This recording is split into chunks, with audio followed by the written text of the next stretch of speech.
Hello, Hello, hi Divya. How are you? I am good. How are you?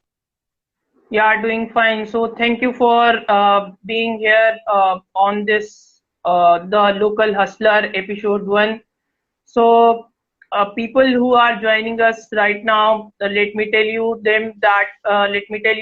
like the local hustler is a platform where we call entrepreneurs from the community, the people who are doing their own businesses around us. They come forward, they talk about their businesses. We get inspired from their businesses and the idea they are carrying forward. So just to Divya, get started. So let's begin with your journey, how your journey has been so far, and from how you have started. Yeah, so I actually started in various different ways.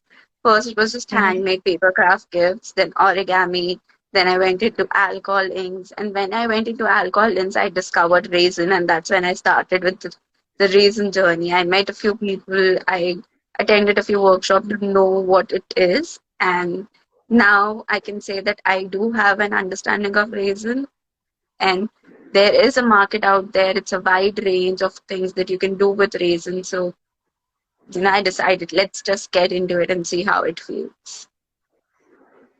So Divya, how this idea came into your mind? Like you started doing things, you were aligned towards entrepreneurship from a very start of your college days or school days. How these things came up in your mind? So we, I actually was very inclined towards art and craft. When I remember when people after 12th attended trainings and other courses for their colleges, I actually went for a art and craft course because I was so inclined towards art and craft from the start. I did not know of what we can do, but since I had that inclination, I used to prepare gifts from my friends, their birthdays, and sometimes people used to ask me to prepare gifts for their friends ahead. So this is how it Hmm. started, and I thought, let's make an Instagram page and see how it goes. At least, if not anything, I can show what I Hmm. can do. Like, there's some place where people can see what I can do. So it started with that in college, and I did get a few orders, and then I had to take a pause because I started my, you can say, job, and starting a new Hmm. phase in my life. It was difficult, but then COVID happened, and because of pandemic, we had enough time in our lives to actually get back to what I wanted to do. So that's Hmm. when I discovered Raisin and I started working on it. And ever since, I have been doing something or the other. Hmm. The main motive for me was to have that creative outlet where I can help people gift or create something from their memories or their choice for them. So it is like a two in one for me. Hmm. So, Divya, there is like any entrepreneur when they get started, there is a phase where you have to find out that first customer, that one customer will be paying for your art, who will be paying for what you have creating, right? Right. So, can you tell us about that story? Who was your first customer and how it felt selling your first product? And what was the So earning then? Yeah. sure, sure. So my first customer was actually from when I used to create paper crafts. So I used to create boxes. Explosion boxes were in thing at that time. So that's when I got my first customer. In that point, I was in a partnership with somebody else. It was first customer who was not known to us, and that person paid us to create something from them. And I think we earned around 3,000 from that, if I'm not wrong, and it was way back, like 5, 6 years ago. So even then, in a college, for a college student, earning 3,000 was a really big thing. So that's how we, and it was such a liberating feeling to earn something on your own that you're like, okay, now we have to keep going. And now also, thankfully, even with my job, I have enough time to give to my customers, and they are so understanding. They know that I will take some time, but I will create what they want. So Divya, by letting us know who was your first customer and how you acquired them. So let's talk about like the challenges which you have faced. Any three challenges which you have faced so far with getting started and then moving forward. What were the challenges, the major challenges? So one of the challenge for me personally was that I wanted to do this, but I didn't have enough time and the resources to get started, because even though paper craft is easier, accessible, but there were a lot of people there, and you have to have the best of best things to get started. Otherwise, you won't get noticed. Similarly, with resin is an expensive medium, and you have to have that earning at least minimum investment that you need to get started.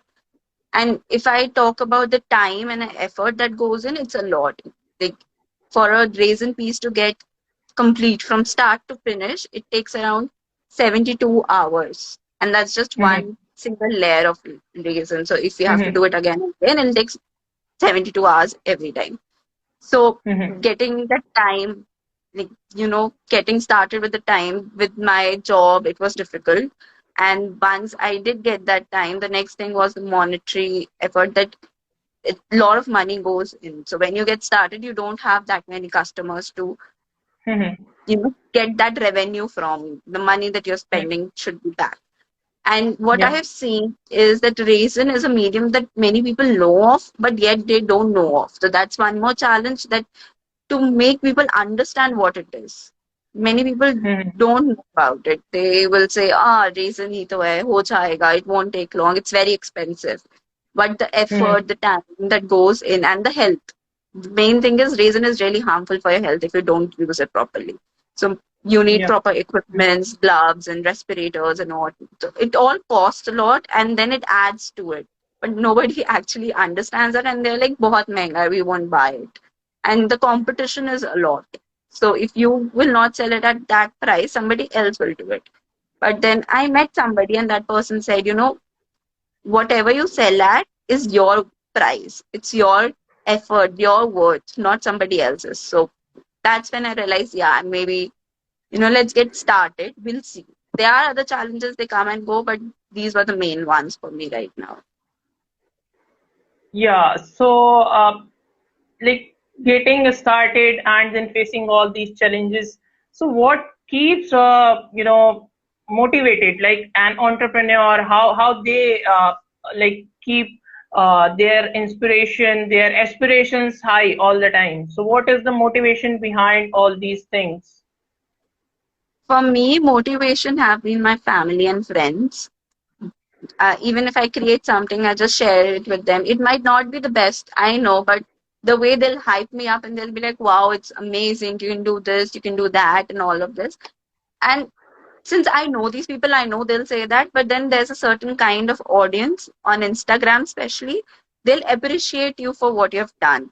I remember I had a reel which was nothing, just a simple process of five, six things kept on the table, and I'm just telling them, look, this is what I'm doing right now. And I received such great appreciation from them on that reel, which had nothing for them, but it was still such highly appreciated reel of mine that everybody felt that it was really nice. And I was like, wow, if people who don't know me are appreciating me, then there's something what I'm doing is right.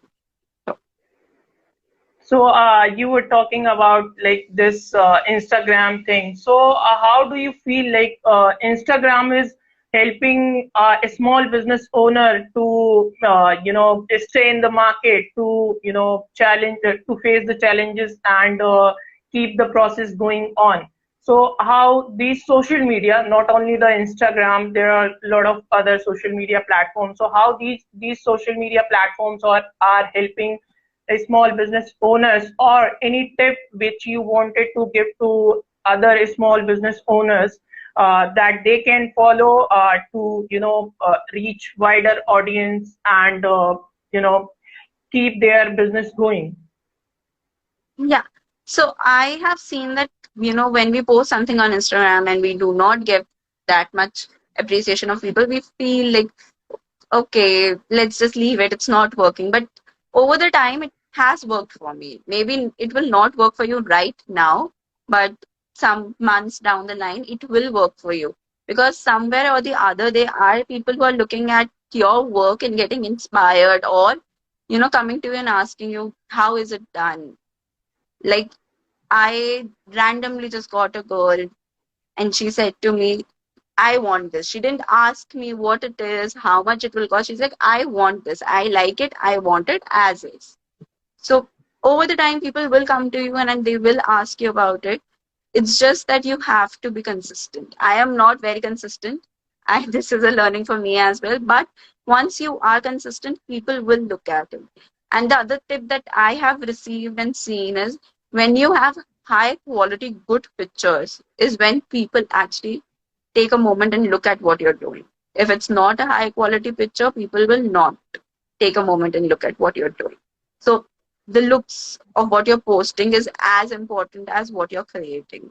It's not just clicking a picture of whatever you're doing and posting it online. It's also about how are you presenting that thing, how are you advertising it. So social media for Mhm. me has worked best for marketing, and I think it's good for others as well. Mhm. Yeah, so good pictures. You may wanted to say like the design of the post should be, aesthetic and more appealing to the audience, right? Right. Yeah, so moving on to the next question, there were very general questions which many of entrepreneur or student who are in college they wanted to ask, like getting started, taking first step, how hard it is, and how can somebody take first step? What you'll tell them as an entrepreneur? I'll just say go for it. It might not feel like, you should do it right now, you should wait for some time. Just go for it. What will happen? Nothing else will change. If Hmm. even if your content is somewhere online, if your products are online, it'll stay online. Even if you're not doing anything, you don't know, somebody might just come to you and be like, I like what you did. So just go for it. If it's not good, it will get better over time, but if it is good, people will look at it. Yeah, yeah, definitely, Divya. So let's just move on to another question, and the question is very interesting questions which we receive from our community member, and the question is like how it feels to be your own boss, like you are running a business, and how it feels to be your own boss. Yeah. One, I love the working hours. You can do whatever you want whenever you want, but it's not easy. Like, I have been in both the spaces, corporate world and being my own boss. And I'll say it's not as easy as people think it is, because what happens is that everything is in your hand. So it's you who'll have to take care of things. Nobody can help you with it. Nobody will be like, let's do this today, let's do that. It's you. You have to take care of everything, from marketing to creating products to sending it out. So yeah, it's a good feeling, but it's still something I'm getting used to. Yeah, definitely. People should, what we believe and how we are inspiring people is like they should start up something from their college. Be it your, project idea which you are working on in your college days. Just take that project idea and go ahead, implement it. Go get some product customer, get your product to the customer, get some revenue, and you'll feel good just because you will be making an impact on a couple of people who are around you. So I think this is the main motivation which an entrepreneur feels apart from any monetary gains and all. So Divya, can you talk about like the product which you make, and like how easy it is or how difficult it is? This is the platform where you can talk about it, tell people about it, like your products. So I do a lot of things. I create resin coasters, memoirs. Like, you can preserve things in resin. It's very easy in that sense. So I do that. I create ways, small ways that are super in right now. So I do a lot of things with raisin. It's just what a customer would want. Somebody might come up to me and say, "Can you do this?" And I'll be like, "I have not done this. Let me give it a try, and we'll see how it goes." So it's learning process for me as well. As a customer comes up to me and say, "I want this," so that's when I know, okay, maybe I can do it, maybe I cannot. It's just about taking that one step ahead. So that's what I do. I do a lot of raisin, a lot of alcoholings. I do a lot of gift hampers even. Not many people would do that being in the raisin industry, but I love creating gifts for people. I have created a lot of gift boxes for my friends and friends of friends and people like that. But it also always has been in that group where people would know how it is. I remember there was this one gift hamper that I created for a friend, and people come up to me and ask me how much it is for because it was so liked by the people that I don't even know. They just message me and ask, "Hey, how much is this for?" and all the things. So I've seen that a lot of people do that, but then they are a little skeptical also of the fact that it's a small business. How will they do it? Will it be nice? Will it not be nice? So yeah, there are certain challenges, but then I love creating things. I have recently created memory sort of a thing where I preserved a rose from one person and that person gifted to the other person saying like, look, this is a rose you give to me, now I'm preserving it forever. It will not die, it will remain as is. And when I see that, I feel so happy that I'm doing something. I'm helping people fall in love or maybe just enjoy their moment at that time. And I've received so many people asking me to create something for them. So it's not just about gifting their friends or family, they're gifting themselves as well. So it's like a self care thing as well. So yeah, So a lot of I believe that a business should not only just focus on the product, the impact behind it, the things which feelings, like if you use something, you feel something about it, right? So the feeling which your product brings in, and then the impact which is being created at the mind of the people who are using it, that's fantastic, that's fabulous. And also just moving forward with the question, and then let's talk about your favorites. What is the one quote which you have been following so far? Any I think quote? the one quote that I've been following is to love what you do. I don't Yeah. know if somebody said it or what, but I read it somewhere and I just accidentally read it actually. I was looking for something else and I was like, love what you do. It doesn't have to make sense to other people, it just have to make sense to you. And I think that's the best quote that you can adhere to. You don't know what people might think of what you do, but if you like it, just go for it. Do it. Your favorite book? I have not read a book in a really, really long time, to be honest, but Yeah. I am a fan of Jane Austen, especially Pride and Prejudice. I loved that book and I can read it whenever anybody asks me to. Your favorite movie or series? My favorite movie or series, so many. I can't even tell you. I am a binge watcher. I watch things every day now and then. So I recently started watching K-pop and Korean drama. So right now I'll say I just into that genre. I can't say which one, but yeah. Your favorite business person? So I actually have a friend of mine who has really inspired me through all this because she also has her own small business and she's been doing really great. Like I have Mhm. seen from where she started and now where she is. If anybody wants, the store name is the Umbrella Store. I absolutely adore what she's doing. Yeah, so the people who are watching us, just information for them. If you are a small business, you want to share your story with the people, the community around us, so you can fill out the form on bit.ly/the local hustler. Right. So in this way we'll be, what we want to just get the stories of small businesses, the challenges which they are facing in front of our audience, in front of our community member, and the community member who want to, mutually grow. Like if Divya is doing something and somebody else is having another opportunity, so you both can, mutually collaborate and then grow, right?